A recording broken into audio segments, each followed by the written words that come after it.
Today, we're checking out the Nemesis Preamp from Airis Effects.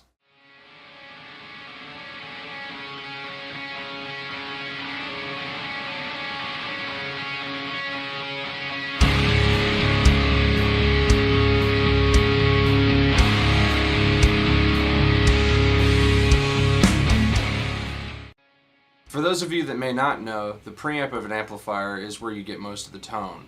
That's where your distortion is, that's where the EQ is, that's where all that jazz is. And the power amp section is actually what amplifies your signal. That's why in a tube amplifier you have preamp section with preamp tubes and a power amp section with power amp tubes. This brings me to preamp pedals. These things seem to be everywhere lately. So hot right now. With an external preamp, you can bypass your amp's existing preamp section by running directly into the return in a process called amp slaving, effectively turning your amp into a whole new amplifier. Now when running a preamp, you can run this into an amp's return like I said, or you can run it into something like a more radar or something from 2 Notes, anything that has a digital cab IR simulation, or you can do a combination thereof, which would be my preference, especially for live. Use an ABY pedal. You split one side from the preamp to a more radar or something to go front of house to have your perfect studio tone coming out of the PA. And then for stage volume, you send the other signal to your amp's return, and then you have basically the best of both worlds.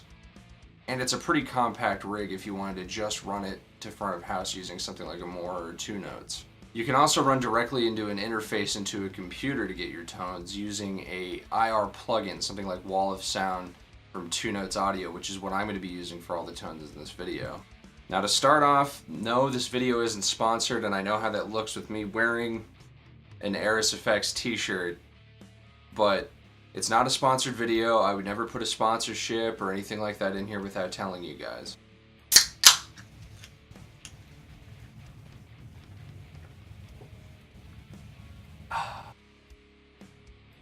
Now, I paid for this with my own money, and because I paid for it with my own money, I'm going to give you my honest opinion. And honestly, this thing rules. Richard, the head of Airis Effects, who basically just is Airis Effects, he designed this preamp after the preamp in his own custom amplifier. It's super tight, has a lot of tight aggressive upper mid-range without being shrill, a very, very tight low end, no flub at all, very present. It actually reminds me a lot of the Randall Satan without actually being a copy of the Randall Satan, which makes a lot of sense because Richard used to use that before designing his own amp. And I believe he said he's designed somewhere and built somewhere in the range of 7 amplifiers, which is pretty impressive. And I'm sure once he gets that perfected, we would love to see those amps go for sale. And a quick note about Richard from Airis Effects before I get started. Richard is one of the nicest people and most hardworking people I've met in the industry. And that is just 100% honest and true. He runs this company entirely by himself. He designs the pedals, he comes up with the circuits, he builds them, he builds everything everyone gets, and he ships everything. He's a part of the marketing, the social media, all of it. And somehow he still has time to talk to people on social media, do custom work like the pedal he did for me. I don't know how he has the time, but he's just awesome. He deserves every bit of success he's getting, and he deserves so much more. Which makes me really happy that he's getting more pedals out there, doing more collaborations with big musicians and YouTubers. And it's really awesome that he's getting bigger and bigger endorsees. Like, he just recently got Gary Holt from Exodus and Slayer, who I love. Awesome guitar player, awesome to have on his roster. He 100% deserves it. He deserves all the success he's getting and more. So go support him, go support Airis Effects, go support Richard, check out some of their stuff, they're great.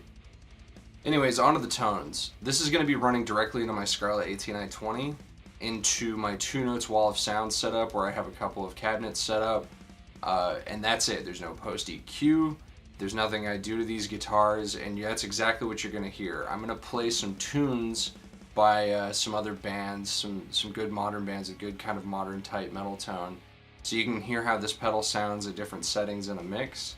And then you're going to hear it out of a mix, and I'm just going to play around and you're going to hear it just directly into the Wall of Sound, no EQ, nothing, just how the pedal sounds, and I think you're going to be as blown away as I was.